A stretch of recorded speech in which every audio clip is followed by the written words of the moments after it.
something new tonight as opposed to what we usually get on Google Plus from the home office of the News Channel 3 Weather Center. I'm meteorologist Austen Onek with the latest edition of Wednesday evening's update of our exclusive video weather blog, Weather Overtime. If you've never joined us before, thanks for joining us here on News Channel 3 live online. You get the latest weather information at wreg.com/weather. Questions, concerns, ideas, comments, complaints, if you absolutely must. Information right down there at the bottom of your screen at austin.onek@wreg.com. Let's go ahead and see what's going on across the area for tonight. Things are decently quiet for right now. We're not seeing a lot of major concerns out there. Winds out of the north not doing too bad across much of the area where it comes to anything involving rainfall or anything like that. We'll continue to see some decently breezy winds. That's also bringing in some fairly dry air across much of the Mid-South. We'll be watching out for that coming up a little bit later on into the course of the weekend. Temperatures over the last 24 hours not doing too bad, but a little bit on the warmer side. So numbers, while the time we record this, back into about the mid to upper 70s or so, and humidity decently low. Dry out there, and that's been part of the problem. We'll talk more about that coming up in just a little bit. 83 days and change until the change in season again. We just got into autumn, and a little bit less than 90 days left to go before we hit the season of wintertime out there. Seeing about equal days and nights, but the nights are getting longer and the days are getting shorter as we see the Earth's shadow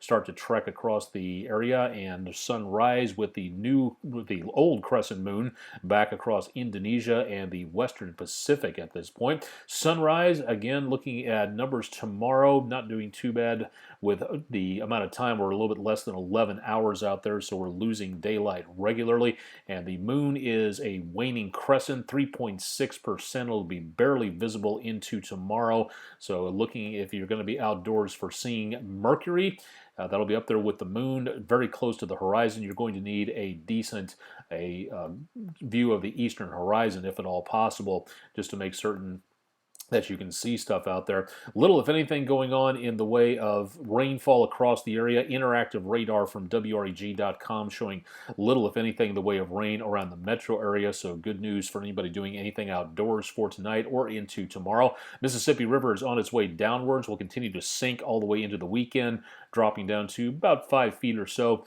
So not seeing a huge amount of problems where the rain or the river is concerned. We could use some more rainfall out there. The National Weather Service from earlier today showing fire danger on the elevated side of things. So we do have, again, some areas very dry conditions, mainly I-40 and southward. That means if you have anything in the way of fire going on, including cigarette butts, keep them in the car, because we are going to see the possibility of more wildfires out there into the next few days. Don't have any burn bans in effect as far as we know, but we'll be investigating that. And if anything is issued, we'll let you know about that on News Channel 3. Cotton Exchange cameras showing some fires across the Mississippi River in the farm bottomlands into around eastern Arkansas between I-55 and I-40.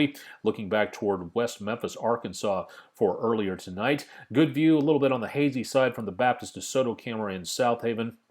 Things are decently quiet for much of the area this evening, and not seeing too much in the way of visibility problems throughout much of the rest of the Mid-South. A few high, thin clouds drifting on through from our Germantown City Hall camera at this time, so looking pretty quiet at that location. And from Jet Jock in the area around Collierville, 73 degrees in the neighborhood over that direction as we record this, and looking at winds occasionally gusting to around 15 miles per hour or so. The view from the Weather Underground camera on Rhodes College campus, a beautiful view from earlier tonight.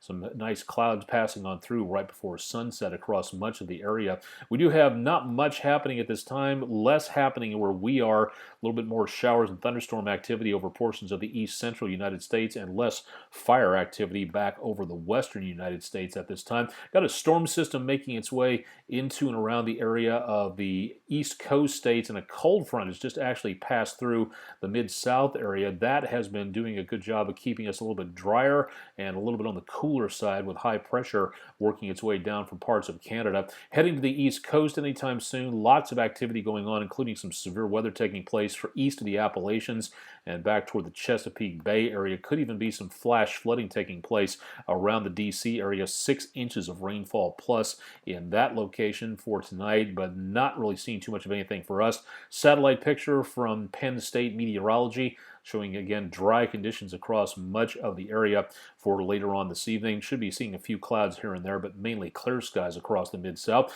View from the National Weather Service, and looking again at anything going on in the way of major amounts of problems just does not look like a threat at this time. Low temperatures tonight dropping back into the lower to mid 50s or so. Visibility could be a little bit of a problem into tomorrow morning, but not a major threat at this point, so good news on that. Thursday's highs going back into around the lower to mid 70s as that cold front continues to sink its way on down to the south. Low temperatures Thursday night, a little cooler back in the lower to mid 50s, upper 50s around the metro area.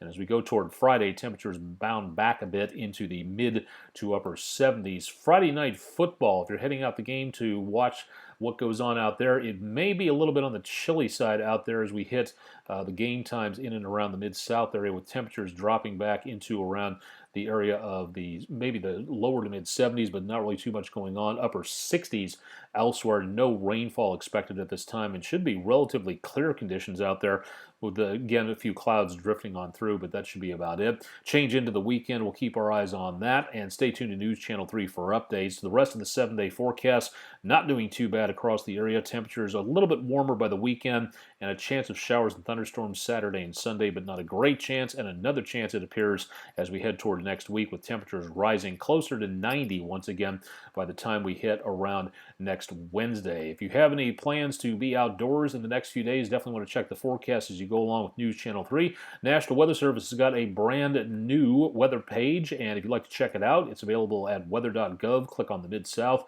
Great opportunity to learn more about what's going on there. And of course, don't forget about the Skywarn training classes. The National Weather Service will be teaching Skywarn spotter training in and around the Mid-South area, and they could use your help. If you would like to sign up for that, great opportunity to do so.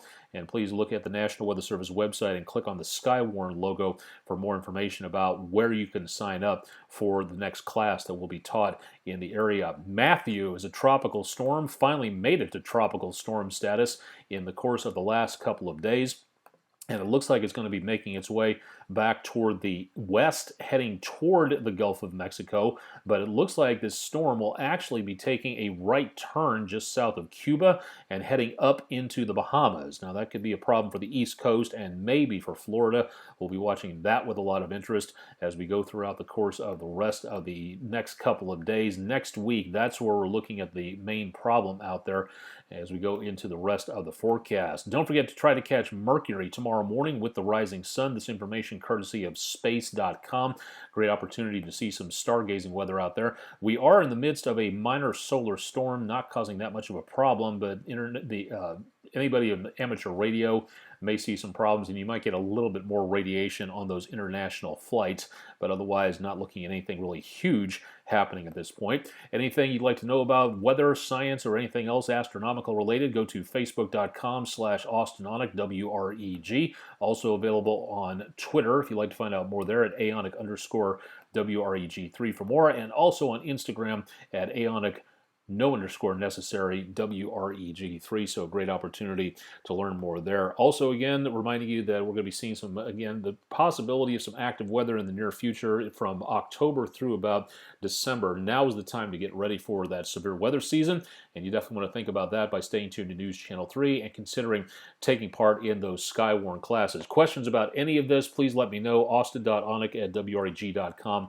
at the lower section of your screen. I'll be glad to help out with whatever I can. That's it for tonight from News Channel 3. Todd Demers will have your forecast bright and early in the morning. To congratulate Go Jim Go for some very sore muscles, but doing a great job in raising funds for Le Bonheur Children's Hospital. That came to a close tonight.